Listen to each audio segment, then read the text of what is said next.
All right, now we go on to agenda item 10, receive, consider, and act upon incorporation planning study matters. We're going to start off with Karen.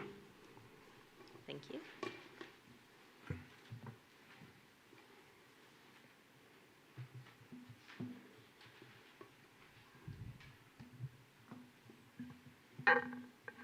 Okay, I'm going to cover the same information that I provided next week because we can't tell the public often enough. The Board of Directors did call an incorporation election at their meeting on August 13th. There are two propositions that will appear on the November 2nd ballot, and the wording of those propositions was developed by legal counsel and based on requirements in state law, including the township's enabling legislation. The first proposition is Proposition A, which creates the City of the Woodlands and sets its maximum initial tax rate. Voters will be able to vote for or against the proposition, which is shown below, which is to authorize the Type A City Incorporation of the Woodlands Township District in the adoption of an initial property tax rate of not more than 22.31 cents per $100 valuation of taxable property. Proposition B is contingent upon Proposition A passing. Proposition B transfers the township's rights, responsibilities, and authorities to the City of the Woodlands, dissolving the Woodlands Township. Voters can vote for or against this item as well, and the specific wording of the proposition is upon incorporation of the Woodlands Township District into a Type A general law city to be called the City of the Woodlands. The transfer of the rights, powers, privileges, duties, purposes, functions, responsibilities, the authority to issue bonds, and the authority to impose taxes from the Woodlands Township District to the City of the Woodlands. Some key dates to keep in mind. The last day to register to vote is October 4th, which is coming up here quickly. The first day of voting by personal appearance is October 18th. The last day to apply for a ballot by mail is October 22nd. The last day of early voting by personal appearance is October 29th, and Election Day is, of course, Tuesday, November 2nd. In addition to the township, the incorporation election, I should note we do also have 3 director races that will appear on the ballot. For anyone who has questions about voter eligibility, in order to vote in this election, you must be a registered voter in the county of your residence, and that residence must be within the boundaries of the Woodlands Township. Voter registration and other election-related information can be found on the county websites for the county in which you reside. So for Montgomery County, that is www.montgomeryvotes.org, and you can check your voter registration and precinct location, and on election day, that Montgomery County will use consolidated precincts, which doesn't mean that you can vote anywhere. It means that you may not vote in the specific location that you normally vote, but is typically in the same site that you would vote in a November election of an odd-numbered year. Voters in the village of Creekside Park can check for the same information through harrisvotes.org, and Harris County does use countywide polling sites on election day. As was mentioned earlier, we do have an educational meeting tomorrow evening at the Woodlands Waterway Marriott at 6 p.m. We will have our consultants from the Novak Consulting Group there to present, as well as a representative of HR Green in case there are questions on the road portion of the study. The meeting is designed so that there will be small breakout areas so that you can individually ask questions directly from the experts. That meeting will also be live streamed. For more information, residents can check the township website at the Woodlands Township-tx.gov/November information, November election, for the exact wording of the election propositions that you just heard here, the candidate names in ballot order, and additional voting information. The Incorporation Study website does provide additional information, previous reports, frequently asked questions, and an area to submit questions if someone is interested in doing that. That concludes my portion. All right, thank you, Karen. Thank you. Next up will be Ms. Monique Sharp.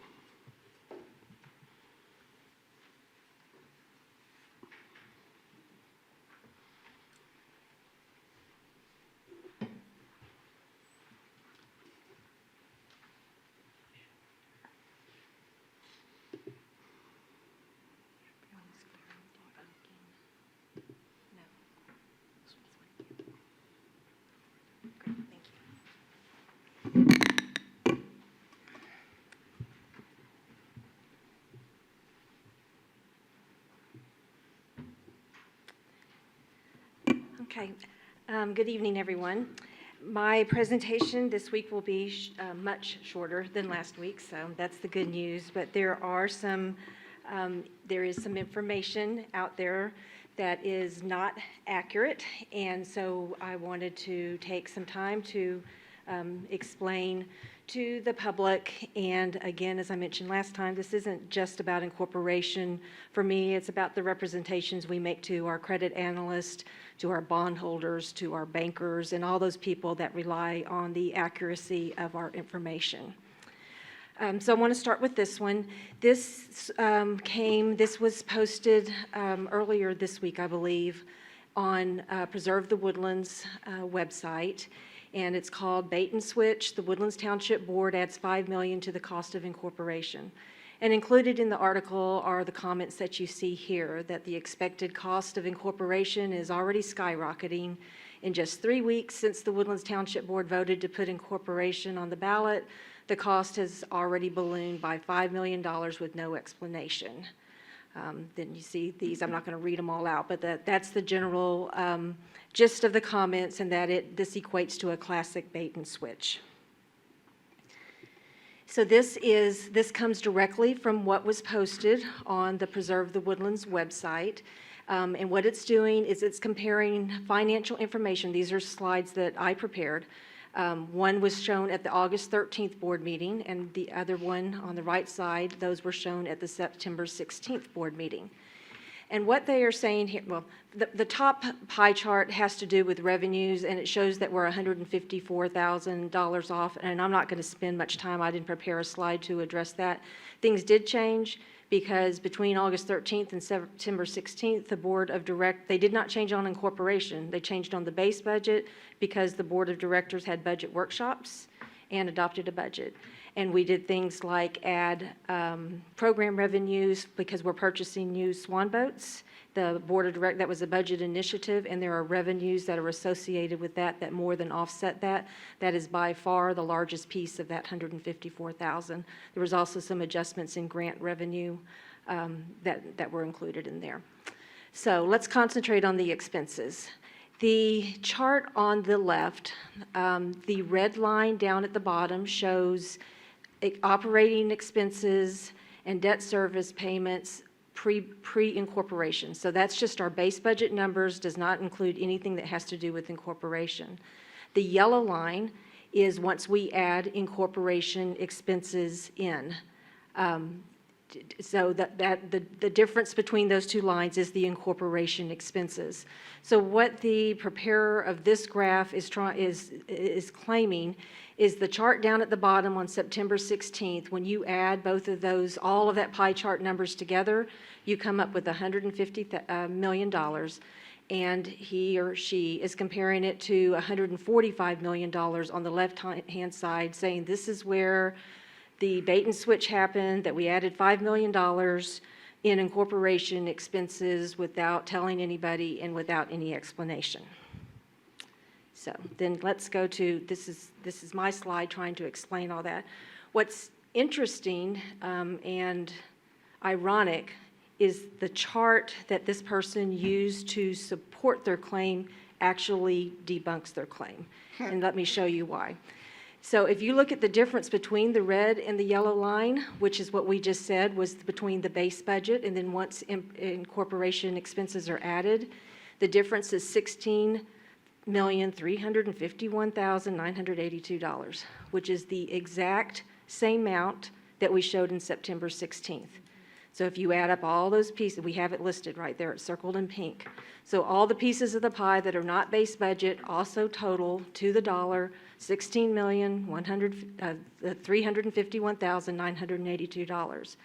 So it is clear from this very chart that nothing changed in terms of the incorporation expenses. There was no difference at all. They did not change between the two meetings. What this chart does show is what the change was between the base budget. So if you look at the pie chart down on the bottom, the $133,750,000, and you compare that to the $128 million on the red line, which was pre-incorporation, that's where the $4.9 million, or in what they're saying, the $5 million comes from. So had nothing to do with incorporation expenses, had everything to do with the base budget. So why did we show, why in the base budget between the two meetings did we show something different?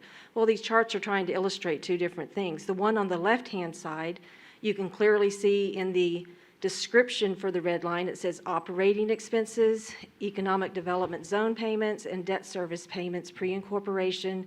We specifically left out capital because what we were trying to show is on an ongoing basis, your ongoing revenues outpace your ongoing expenses. Something we look at every single budget season, because if you don't, we have a big problem and we need to correct that. So capital is specifically left out of there because it is funded by a reserve and it's not an ongoing operation. Whereas the purpose of the chart on the right-hand side was to show total expenses and break that out between the base budget and the incorporation expenses. So again, this chart right here, or the chart that they use to try to support their point, actually completely disproves their point, and all the information was available right there in front of them. So in regards to the 4.9 million, just in case I need to prove it, here is from the adopted budget. If you look out in year 2025, there's the capital outlay. There's that exact amount, the $4,929,000. The change we were talking about on the previous page was $4,942,000. The difference in that is $13,700. There is a chart on the bottom right-hand corner that reconciles to the dollar the $13,736. Those were changes that were made due to budget initiatives discussed during the budget workshops. Again, absolutely nothing to do with incorporation. All right, Monique, very impressive how quickly you're able to turn this stuff around, because it seems like we're getting a daily dump of new analysis that is not being properly vetted before going to print or posting or reposting. I apologize to you on behalf of this community for this consistent and constant bombardment of people questioning the ethics and integrity of our professional staff. All these slides that you've just shown are publicly presented in our open meetings through our entire budget process, all the way through adoption. And as we learned last week, many of the data points that ended up in this news article, this community impact ad with all these data points and the millions of dollars that are missing that aren't actually missing. Nobody from any of these groups is calling to verify these assumptions before they print, post, advertise, mail all this stuff to our residents. And now this is the second one, example of where it's 100% wrong. 100% wrong. Correct. And there's also elected officials promulgating this misinformation, which, I asked to do a little more due diligence before they repost other people's analysis. I think everybody should take a step back and take a breath. Stop overreacting to everything you see and hear, and do your own due diligence. Our staff is not elected. They're not politicized. They're going to do the right thing. This board actually has no access to their financial records. We can't go in here and go, let's go in and drop this exact number in here to make sure that it debunks whatever they just posted. Actually, this is the first time I've seen your response to this particular information. I just finished it. Yes. So, look, our whole board needs to stand behind the work product of Monique Sharp and our professional staff, and unambiguously tell everyone our data is our data. It's accurate. We're not afraid to have conversations about things that maybe people want to say they feel differently about certain aspects. But when the data points are 100% wrong, and you're tens of millions of dollars wrong one week and 5 million wrong the next week, 20 million the week before that, it's getting ridiculous. And these are professionals. These folks are not unwise people that are publishing this stuff. Does anybody on our board have issue with our own financial reports?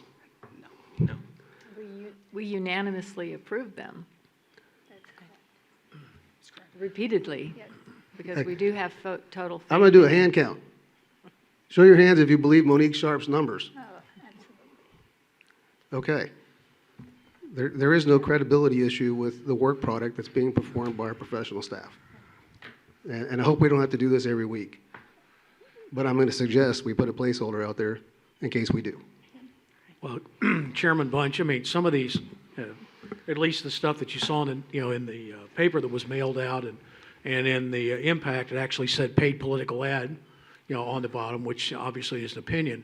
I've got a big problem with what Woodlands Online is doing by publishing, verbatim press releases from Preserve the Woodlands without any sort of disclaimer that this is a paid political ad.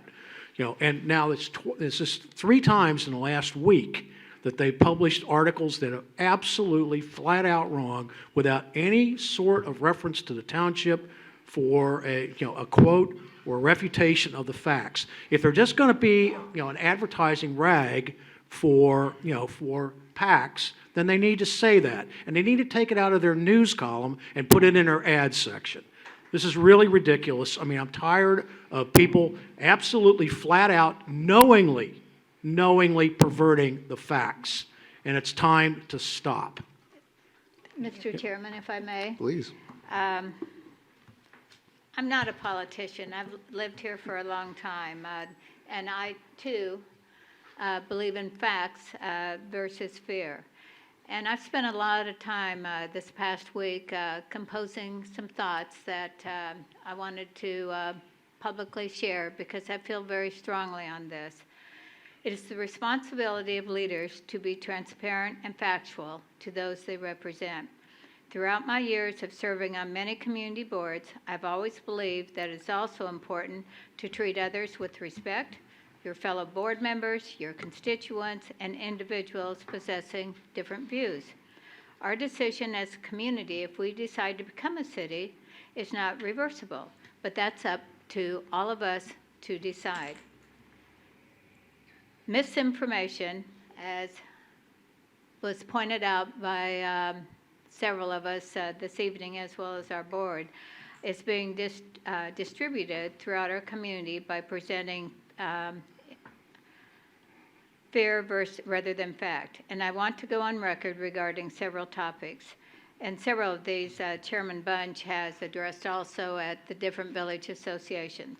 But first and foremost, annexation is not a threat and hasn't been since we became a township. Our RPAs with Conroe and Houston protect the woodlands against annexation until November 2057. Texas law also changed to outlaw forced annexation by Houston and Conroe through House Bill 347 and Senate Bill 6, which state that residents must approve in order to be annexed. I think both at the Panther Creek and Creekside Park, Chairman Bunch was asked by this. Yeah, and to be clear on that, this board's never used annexation as a reason. I know, but out there, I'm not saying the board has, but there's so much information. I want to go on record with this, and the law was signed by the governor. Second, the Woodlands Parkway, which is also being a misconstrued extension, is not a threat. It has been removed from the thoroughfare plan due to a number of people on this board working tirelessly, along with all the ingress and egress extensions. The property owner on the west side of Texas, FM 2978, is building some type of big box store, is my understanding, where the parkway was previously platted and then 4/10 of a mile down FM 2978. There will be another road built to connect 249, the Aggie Expressway. A city of the Woodlands does not have control of the State Road 2978. The road being built is outside the boundaries of the Woodlands. We all fought hard, and it was led by Chairman Bunch, to make sure the Woodlands Parkway was not approved a number of years ago. Third, is franchise fees, which is another topic. The township did budget $7.6 million in new franchise fees in our city financial model. We, the residents, will be charged this if we become a city. as cities by law collect franchise fees on all utilities. Utilities pass this charge on to our customers. Currently, Howard Hughes collects only an access fee from Comcast for use in a private easement, not in the right-of-way. That fee ends in 2023. As a township, there will be no franchise or access fees collected from any utility company in the Woodlands unless we incorporate. Law enforcement, and this is probably what has, and I shared this with Director Milner before he left town. Law enforcement and public safety have always been my priority as a resident and as a township director. The comments of two of our law enforcement officers are of great importance, and both Sheriff Rand Henderson and Montgomery County Constable Ryan Gable have both indicated that there is a lack of funding for law enforcement with the numbers provided by our consultants for a future city. Most importantly, the Woodlands Township Assistant Manager and Finance Director, Monique Sharp, only created the base budget for the Woodlands as a township, and we as a board support her wholeheartedly. The consultants created the city's assumptions and the city's financial model. And I think it's important that we, as both Director Reeser and Chairman Bunch said, that we stand behind the leadership of what Monique and her team have done. And I thank you, Monique, and I apologize, as several have, that your name has been in any type of social media, and I'm not a big social media person, but or press release. I apologize on behalf of all of us. Thank you. Thank you, Chairman Bunch. Director Snyder, I just, Yes. since, we are absolutely interested in the truth, in actual fact, the two consultants that were hired and paid for by the Howard Hughes Corporation actually produced numbers for the law enforcement,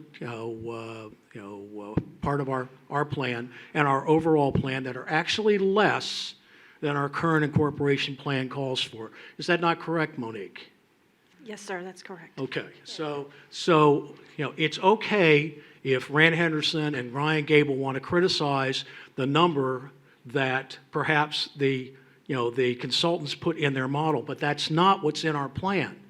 What's in our plan is what's been presented, and it's more than the two experts that were hired by Howard Hughes to vet the plan. You hear that out? Vet the plan. $6.5 million more, in fact, I believe, than what was actually called for by the two experts. So let's make it absolutely clear that while, and that number that the experts put in was higher than the number that was actually proposed initially by the Novak group, but that's not the number in the plan. So let's be absolutely clear about what the number in the plan is, and it's $6.5 million more than what Howard Hughes experts recommended that we needed in year 5 for incorporation.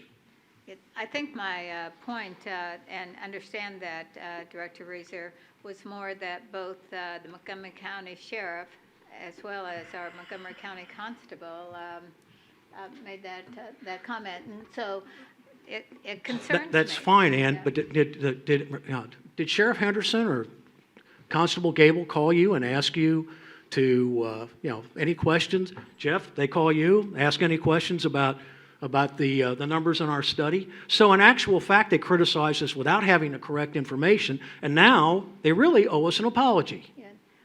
Well, I think our consultants were to meet with them. They did meet with them, and we also met with Sheriff Anderson last year and renegotiated a 5-year law enforcement transition agreement that he stood in Commissioner's Court and stood behind as adequate and sufficient to ensure long-term public safety to our community. That was also motioned and approved by the full Commissioner's Court December of 2020. It's not even December yet, and everybody's backing away from their own work product. And to Director Reeser's point, the two, Sheriff Henderson and Constable Gable said they came out because of the critique of our law enforcement report, which is the exact report that was completely refuted and rebuked last week. So why would you repeat that this week as some valid reason to, discredit our own work product after you just agreed that everything that Monique has presented is actual and factual and sufficient? I'm just sharing what they both said, Chairman Bunch. I don't mean to be But the disrespectful. qualifier that and- they both said yeah. something based on information that's been wholly refuted last week, less than 7 days ago. And to further reiterate a couple of the points, I was speaking at a gathering on Tuesday night, and there were several people in the room. Did I not say, unequivocally, that at this time, with the laws that are currently in place, there is no threat of annexation from Houston or Conroe? Just show of hands in the room. Is that what I said? Thank you. Thank you very much. So anyway, the point is that, this board is not using that as a reason for, this move to incorporate. So let's make it absolutely clear. Chairman Bunch has said it many times. I've said it publicly in every single forum. This is not a threat. So you're factually correct about that, but you are making it sound as if we are actually using that as a scare tactic to the residents. We are not. No, I did not say that. I said with all the misinformation, Director Reeser, and also wasn't at your meeting on Monday, but as I qualified and said, that Chairman Bunch had also supported that. So it was not about we, the board, it was about information that is being circulated throughout our community. Yeah, the misinformation is actually coming from the other folks that are putting it out there as if the board is using annexation as some scare tactic to promulgate an outcome. It's never, in none of our meetings ever in the last 3 years has that been a driving reason. Now, I will submit Woodlands Parkway Extension is what got this ball rolling. I will respectfully disagree with you that it's off of the thoroughfare plan. It's just been slightly altered. A 6 mile project that shifts a quarter mile at the termination point doesn't materially change the project, and rebranding it Wood Trace Parkway isn't going to change the amount of traffic that comes through the western side of the Woodlands. It's just going to make it more of a cluster, what, on 2978. And the fact that, folks are indicating what's going to be built on the west side of 2978, there's nothing platted or planned for that. It basically says this is going to be commercial. There's nothing that makes that real until it's actually constructed. And taking something off a thoroughfare plan can be put right back on a thoroughfare plan. So excuse me, 6 years after we had petitions and votes in the middle of our incorporation election, the county decides to remove 3 contentious ingress and egress projects conveniently to try to take away a narrative that the reason we started this process no longer exists. And I wouldn't give it any credibility to say shifting a road a quarter of a mile to the south of Woodlands Parkway, but having it along the same 6 mile path is somehow something different. It's the exact same 6 mile project. It just terminates in between 2 Woodlands ingress points, going into May Valley, coming down Woodlands Parkway. It's the same project under a different name. And as far as access fees as a township, Entergy collected access fees for 25 years. 25 years. It existed when we were an HOA. It exists today as a township. We just were all blissfully unaware that the development company was receiving millions of dollars a year in access fees that were never really disclosed to the public. And now we know Comcast has disclosed to us the $1 million. I haven't seen anything in writing from any other utility company other than Entergy and Comcast. I haven't seen anything in writing from the Howard Hughes Corporation saying, we certify, swear, up and down, this is all we're getting. I've heard verbal representations and conversations that have occurred, but we reached out, our consultants reached out in this process and specifically asked every utility company to give us written verification of what's currently being charged or not charged, went directly to the development company, and we got no responses.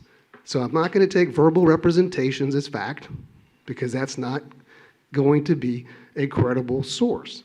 You have to verify and follow up. And we've been told by Comcast, with or without the fee expiring in 2023, they're not going to be adding a new expense to our residents. So I think it's still factually inaccurate to say it is going to be an extra cost when we don't know. We have always said it can be an extra cost because nobody will answer the question. Some of these utility companies operate, most of their clientele are in cities, and they advertise fixed rate plans. They're not going to change their fixed rate plan because a small subset of their customers all of a sudden become a city. In those other cities where they have the same fixed rate plan, they're paying the franchise fees. They may or may not have that as a subtotal on the bottom. Director Milner called Verizon and said they don't do that. Their fixed rate plan is simple billing. There's no real change plan. Do we have it in writing? No. So I'm not going to say we have.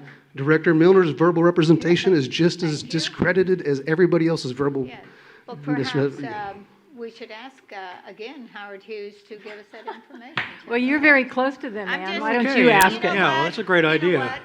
I just, those were things that I have done a lot of research on, and I felt it was important to be on record, and I did not say this board in any one of those, it was misinformation, and it's fine to agree to disagree.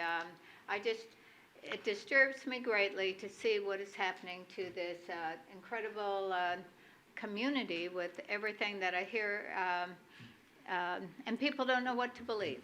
Well, let me ask you a couple of questions while I got you. I've been on this board for 10 budget cycles.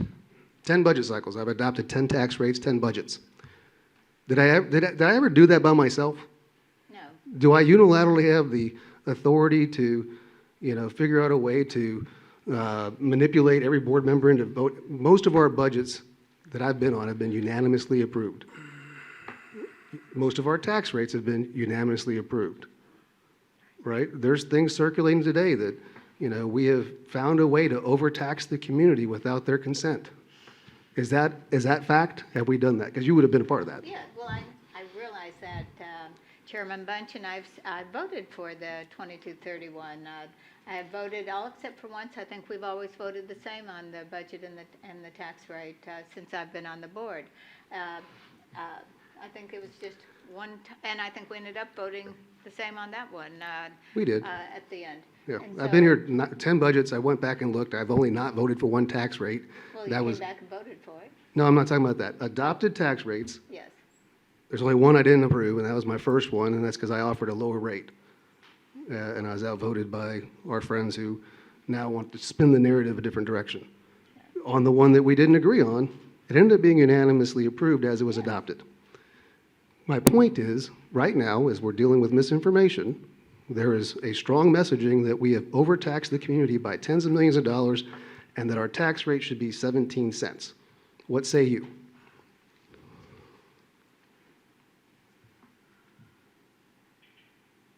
I'm sorry. The question is, I didn't know. as I we're thought you addressing were- I thought you were misinformation. pausing. No, I was waiting for you to, No, I thought you were do pausing. you agree or disagree? Have we overtaxed by tens of millions of dollars, and No, should our I- tax rate be 17 cents? No, I would never have voted for what I voted for without agreeing to the tax rate. I did bring up on the last budget cycle the effective tax rate on Tuesday, and one of the directors said it would create a budget deficit. Yeah, that was the 2019 No, budget. no, it was this last one on Tuesday, and there was no other conversation on that, and then we all voted for the 2231. Yep. Yeah. All right. There's a couple of points that I would like to take issue with that Director Snyder said. And the Woodlands Parkway extension that was removed from the thoroughfare plan can be added back very easily by the Commissioners Court. Any of those extensions, whether it's through Alden Bridge or Branch Crossing, it can all be added back very simply, and they don't need to consult with us. They just do it. So it's basically a shell game. So don't buy it. It's not solid. It's not a guarantee in any way, shape, or form by the County Commissioners Court. The other thing is on the franchise fees. It's very easy for a company to say they're going to stop doing something in the future, but we have no guarantee of that. And as Chairman Bunch said, just because they tell us that they're not or maybe they tell Director Snyder, Dr. Snyder this, that they're not collecting from other utilities the franchise fees. We have no way of knowing because they refuse to give us that information. So when somebody refuses to give you written information, I think that that's because they're hiding something. So I think that's what when I have that arrangement or a relationship with somebody and they don't want to give me information in writing, I think they may be hiding something. It's certainly not transparent. So I say that the franchise fees are going in their pocket, and we need to be aware of that. And they would lose that if the City of the Woodlands, or if it was to incorporate and we become the City of the Woodlands, that money would then redirect to the city. So that's one of the reasons that I think we're getting so much negative propaganda from the Howard Hughes Corporation, because that's cash money into their pockets every year that would then redirect towards the city and go towards the expenses that were mentioned in law enforcement and taking care of our roads, and that's vital. It's vital. There's something else that would happen for the seniors, and I mention it over and over because it needs to be mentioned, that a tax freeze would be implemented for people who are disabled and who are over 65 and older. That's very important for a community that consistently sees rising property values and appraised values. We don't want our seniors driven out of their homes, and that's the only way to guarantee that unless they remodel, that property tax rate and the value and the ultimate dollars that they pay in property taxes will not go up. And I think seniors are going to really, really benefit from that. Then there's something else that this propaganda war that's going on, because it's really a war of propaganda, that a multi-billion-dollar company is, they have limitless resources to hold on to the golden goose, which is the Woodlands. We are the golden goose. We're laying the golden eggs for them, and they don't want to let it go. So I think they have their stockholders' interest at heart, whereas this board has the residents' interest at heart. We are resident advocates. That's what we are, and we will not take a salary as if we become a city. We will not take a salary. There will be no growth in government, and there will be no increase in taxes. So the signs that everybody sees all the time, relentless signs in your face that this is you're going to have higher taxes and big government. It's like Alice in Wonderland. It's upside down. That's the exact opposite of what is really happening. And we celebrated a few minutes ago how wonderful Visit the Woodlands is and how wonderful it is to bring conventions here. Well, the real truth is if we do not expand our convention center in the near future, we are going to lose convention business. It's going to go elsewhere. It'll go to those communities that are investing in their convention centers, expanding them, modernizing them, like Conroe is. And cities have economic tools at their disposal to bring back rebates on sales tax and hotel tax, 12.25% every year for 10 years to pay for convention centers and expansions, new ones and expansions. Conroe is going to get $15 million to build a convention center. We don't get that. We do not qualify for that. And we need to, because we need to compete in order to keep our property tax 36% of the total revenues instead of it going up. And I think, Monique, you said that in most communities in Texas, the property tax really makes up, 70% of the budget? Isn't that the number you said, or what was it? 64%. Yeah, there's a wide 64%. range, but yes, But on an average around 64, 60. so yeah. almost double what we have to pay as property owners in the Woodlands. We can't risk that, ladies and gentlemen. We need to protect our hotel tax and our sales tax because that's helping us keep our quality of life what we're accustomed to. And the way to do that is stay competitive. So, and Mr. Jones, President Jones, you addressed this last time we were together, and you said exactly, I think, what I just said. And if you want to comment on that, I would love to hear you reiterate that, because I think it's really, really important to avail ourselves of every tool that's out there that other cities are getting. So I think, in conclusion, I'll just say this propaganda war reminds me of what goes on in Wall Street when activist investors are trying to drive down a company and drive it really, really down with an onslaught of propaganda all the time, making the company look like they're not financially stable. And then they come in and they sweep in and take it over. And then all of a sudden, then they start driving up the price. And then they sell it. After they sold off assets, then they sell it at a big profit and they go on to the next company. That's how I feel. I feel like we are being attacked by negative propaganda every day, in and out, and they're trying to drive us down. And then once they have their way, then they'll move on. They'll go somewhere else. So I just say, follow the money. Always follow the money, and it will take you to the answer of why is somebody doing this? Why are they working so hard and putting out so much negative propaganda? All right, before we go to General Manager Jones, I do want to, I mean, Shelley, we all can agree and disagree on certain items. I don't want to put it out there that we know for sure how much Howard Hughes is collecting in access fees. We don't know. We don't know that. And Did I say we did? Yeah, well, you said millions, and we don't know. We know $1 million, and to be clear, that wasn't volunteered. We got that through a resident, Kent Maggard, who went directly to Comcast. And that was the first actual response we ever got from a utility company, was from Kent Maggard's efforts. It wasn't. That was 1.3 million. It was over $1 million, but it wasn't voluntarily provided to us. No, The first time that that's ever been publicly acknowledged by them is after we announced it. because they don't have to. They're a private company. Right, so we do not know how much they get. We do not know if they would continue to collect or not continue to collect. We do not know those things, so I don't want to put it out there as absolutes. It's an unknown quantity. We do know that fees have to be charged. We do know they don't have to be passed through to consumers. We do know that as businesses, they can be passed on to consumers. We've had different vendors verbally tell us different things. And these have been charged in this community in the past for multiple decades as when we were just an HOA and while we were a township. So it's not like they haven't existed. May I then reach out to Howard Hughes and ask for something in writing regarding this issue, since we don't have it? I just want to qualify,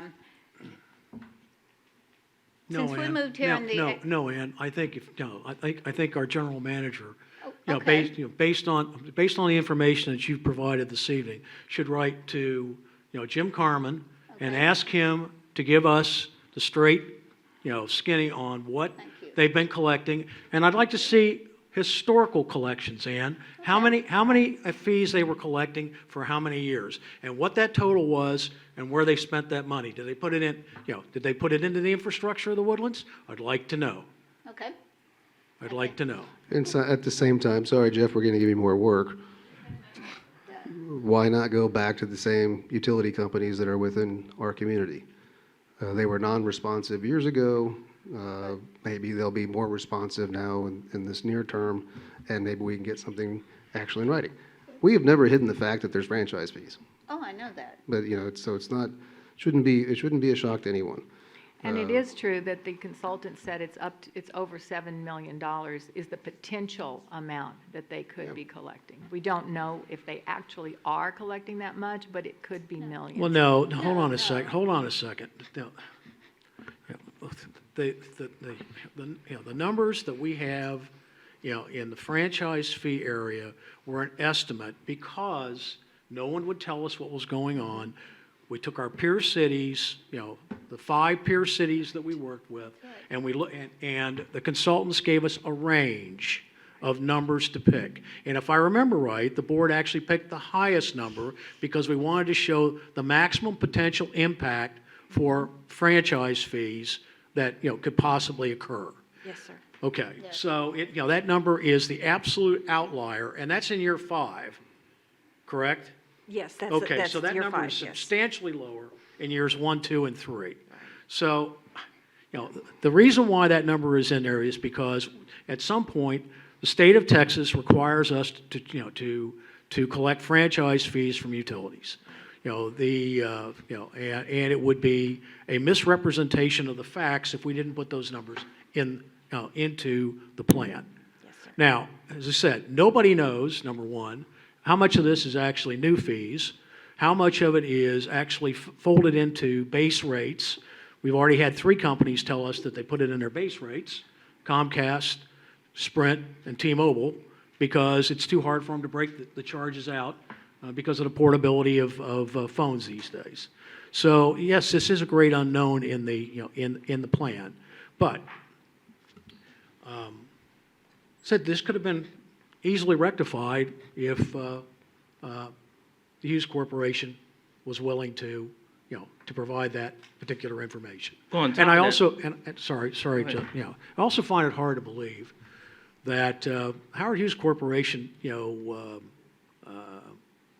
saw what happened in 2015 with the uproar in the community over the Woodlands Parkway extension.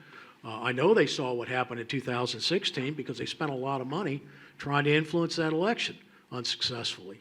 And for the first time, in the history of the Woodlands, the township board was taken over, by residents of the Woodlands, and the board actually rests in resident control. They've known about this for quite some time. They've obviously been ready for, for a potential vote on a corporation. In 3 different election cycles, I have said out loud and repeatedly, I think that our path forward includes incorporation, and that I was absolutely dedicated to allowing the residents the opportunity to choose how they want to be governed. So if this is a big surprise to the Howard Hughes Corp., I'm skeptical. I'm also skeptical because we voted on Friday, and a lot of sites, we must have had a kind of a weird rainstorm that weekend because all these green signs popped up all over the neighborhoods in less than 48 hours after we decided that, maybe we should give the residents an opportunity to vote. And propaganda like Preserve the Woodlands came out immediately. So the fact that they don't understand this, and they're not absolutely and categorically against this for whatever reason, and it's fine. They're a corporation. They should protect their shareholders. But what they're doing, folks, is they're basically saying, and is there any question that the majority of the misinformation that is coming out is from the opponents to a corporation? Yes or no? Ann?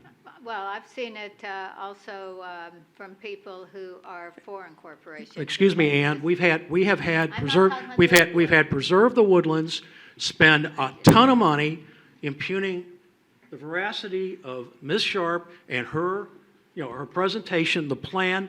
Who's putting out the misinformation? Us? I have seen us, the township board. I'm not saying that, Director Reeser. I've seen misinformation on both sides, and that's what made me make my comments.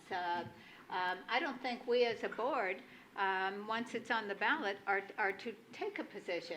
And Well, that's I not feel true. That's very- not true. That's Okay, also just- misinformation. Okay, We are well- allowed, we don't have Let me silencers on. clarify before anybody goes beyond the constraints. Ms. Cross is negligent in her duties. She's glowing and basking from her awards.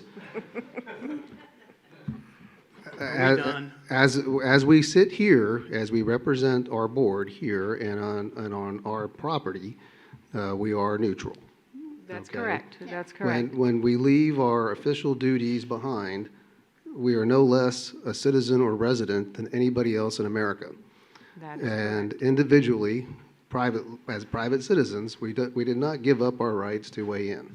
So it all depends on where you're at and what you're representing at that moment in time. So while we're up here, I'll remind my fellow directors who are passionate, let's try to stay within the confines of neutrality. I have no issue with people, veracity defending fact because it's fact, right? Monique laid it out well last week. The information that's out there that's factually inaccurate needs to be refuted because our residents deserve the truth, right? They deserve, here's what our financial model says, here's what it does. You can't argue with the cash in the bank. You can't argue with our actual current costs. They are what they are, and they did, to Director Reeser's point, show we had more financial funding and planning than the two other reports indicated were needed. So it's actually like we've had an outside verification of our study, and they validated it because we actually had more than they said we needed. So we should almost thank them, but we still would like them to stop using misinformation and get to the current, because it's been well presented, and we know what we know. So, Well, all right. can we have, oh, Go go ahead. ahead, John. So even after last week's meeting, did anybody contact you to clarify the numbers? No, sir. No. I mean, there's just a lot of disinformation, particularly on social media. I think the encouraging thing for us to say is just go after the truth and not get hung up in the discussions that lead nowhere. They're so unproductive. And pointing out the website page that we saw earlier, I think, is the best way. Just the actual numbers. We used to have a phrase in football that said the eye in the sky does not lie. The video camera that's recording it catches everything. Well, you and your staff have poured over these numbers. You've matched them. You've analyzed them, and this is factual. And anybody who's listening who wants to know the actual raw data, the numbers, in order to make an informed judgment, needs to go to the website or needs to call the township to ask the questions instead of going to sources who are instead of giving estimates, are giving absolutes, saying that those are the numbers that they came up with when they're actually not at all. And so you can see how the township board, I believe, is pursuing this. If there are numbers like the fees that we talked about that we don't know, we say we don't know what they're collecting. We call that estimates. But when the other side seems to not know, they just go ahead and take a number or numbers out of the air and call them absolutes when they're not. Numbers don't lie. So as a board, as a community, we have to embrace that famous Latin phrase that's 2,000 years old, that Pilate asked Jesus, quid est veritas? What is the truth?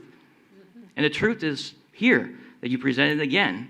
And the truth is the report that you presented last week. The truth is online on our website, and you can give your opinion of whether you want ontologically, inherently speaking, support incorporation or not, but you cannot argue with the numbers. And I think the most frustrating thing out there is that people are having circular arguments, and the art of distraction is being used to get people to look away from the actual truth.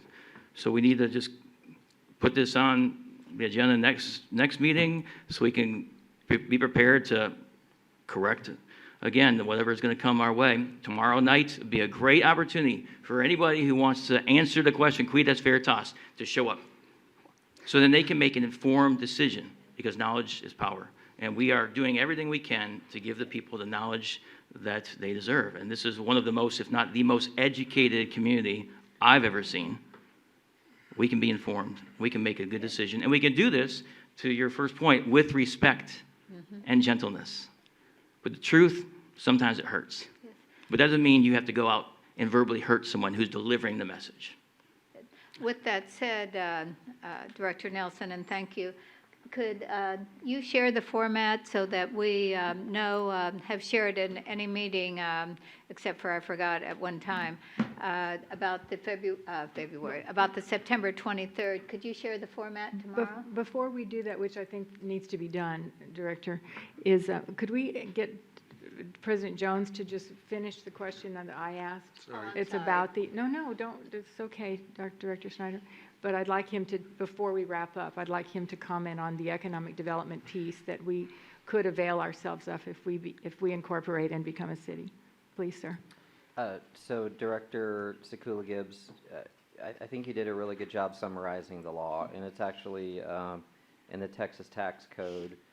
You can read about the articles on how the city of Conroe is funding their hotel and convention center. It does reference the particular state sales and state hotel tax rebate, and that's the only clarification I would add to your comments, is that the 12.25% are state taxes that would normally go to Austin and never return to the city of Conroe or the future city of the Woodlands if the voters were to choose that.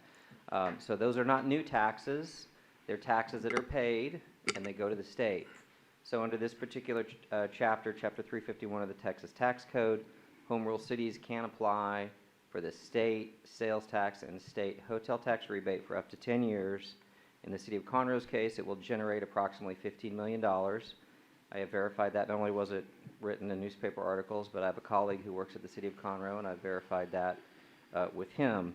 I have reached out because I have also received feedback, and forgive me, Director Gibbs, if that was from you, but I believe that that the assertion that the township doesn't have access to this particular rebate is untrue. And in fact, I've actually clarified with our outside counsel and have an email.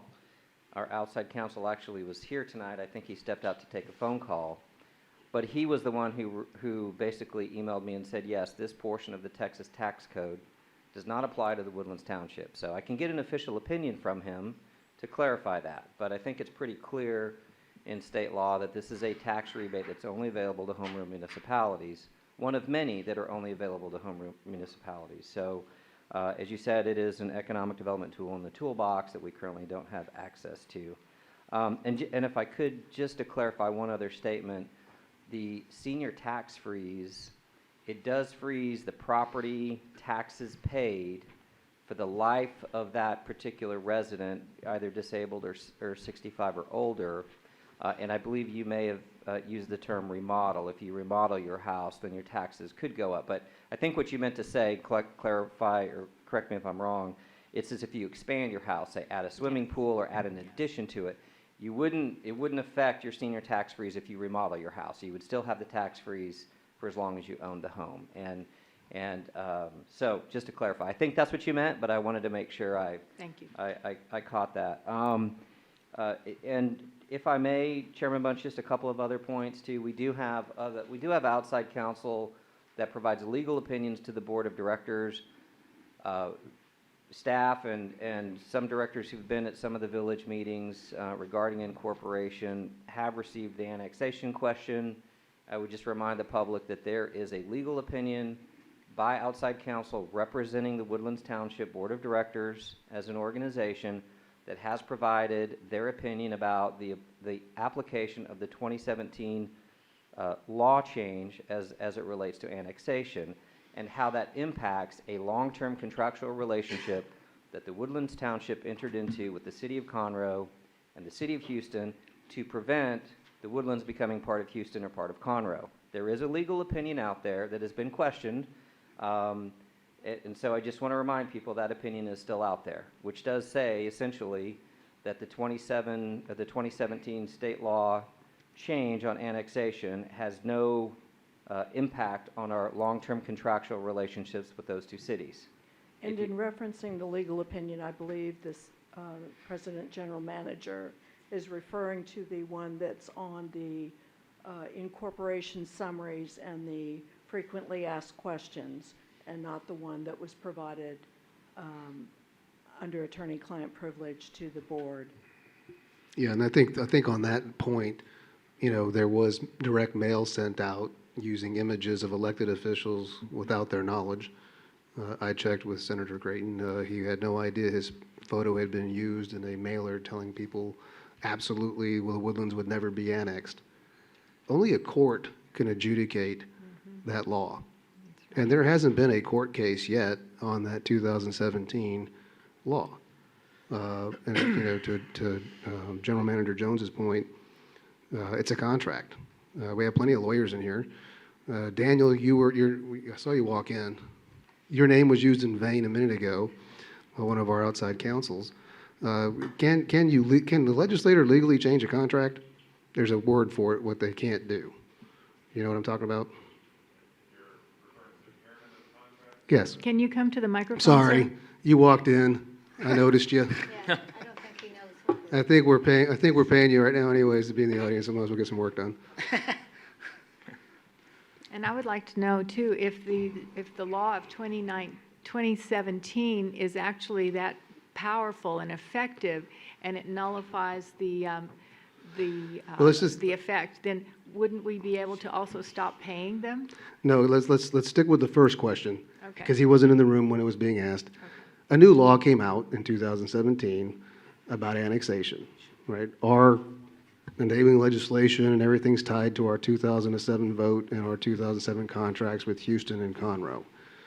Monty's not here. He did provide a legal opinion saying, new legislation does not impair existing contracts, and the state legislators actually prohibited from altering existing contracts by legislation. There was a word he used, I can't remember what it was called. Do you know what I'm talking about? I do not. I apologize, Chairman Bunch. We were not involved in rendering that opinion or researching that matter. Expose pacto or something like Ex that? post facto. Would that be applicable? I can't say without having looked at the agreement and the law and the case law behind it. And I apologize. I wasn't aware. That's all right. I hoodwinked you. I hoodwinked you up there, this but we evening. do have the legal opinion on our site.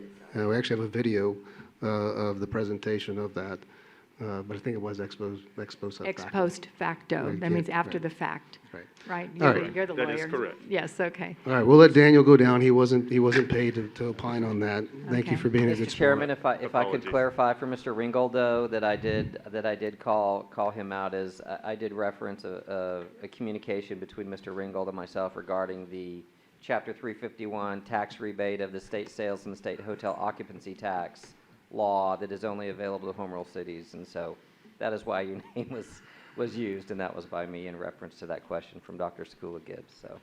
So can you confirm that that's what you said? And that's what that you gave that On- opinion? on That the it ho- only applies to home rule and not to the township as we exist? That tool, that economic development tool, is not available to us right now?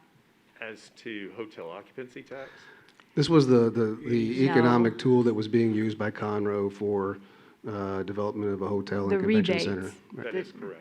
And yes, I did have correspondence with President General Manager Jones on that. And that particular section of the tax code has got a litany of different brackets that apply to very specific instances within the state. Conroe happens to fall within one of them. None of the brackets would apply to the township as the law is currently written. So we would not qualify to use that tool at this point as a township, That is correct. but we would qualify if we became a city and incorporated. A home rule city. A home rule home rule city city, by correct. incorporation. But Dr. Sekula Gibbs, that's my recollection. Again, that's been quite some time since I've looked at that and was not told in advance to be prepared to speak on that this Okay, evening. well, thank All you. right, Respect with that. apologies, Daniel, we'll let you get back to your seat. I'm sorry. I just thought you were here, and I was like, okay, we're paying, we might as well ask a question. All right. I know Director Snyder asked about the format for tomorrow night. We will have our consultants here and sub-consultants in attendance. There'll be a general session where they'll make a presentation regarding the incorporation process, and then there'll be a breakout session where we'll have 4 areas of the room broken into different subjects. So if somebody really wants to ask a lot of questions about the road study, H.R. Green consultant and Novak consultant and staff will be manning that booth. We'll have a section of the room for the financials, a section of the room for law enforcement, and I think there's a section of the room for governance. So we'll have subject matter experts in each of the 4 quadrants of the room to provide maximum amount of time for people to directly ask questions to the folks who actually prepared the reports. The consultants will gather the frequently asked questions from each of those subsets of breakout sessions, come back to a general session, and basically consolidate the most frequently asked issues by subject matter so that the whole audience gets the full feedback of what was residentially asked by each of the sub-consultant meetings. So a lot more direct dialogue with the consultants and ability to ask questions directly to them, and then have that information shared with the group in a reconvening general session. If there's time, we'll have open questions at the end. So we're just working through the final format at this point. So that's the plan. We hope to see everybody there. Yes. Okay. All right, that's a long agenda item. We might have digressed slightly. Any you, other Monty. questions? All right, if there are none, do we have a motion and a second to accept the updated reports? So moved. Second. All in favor, say aye. Aye. Any opposed? All right, thank you.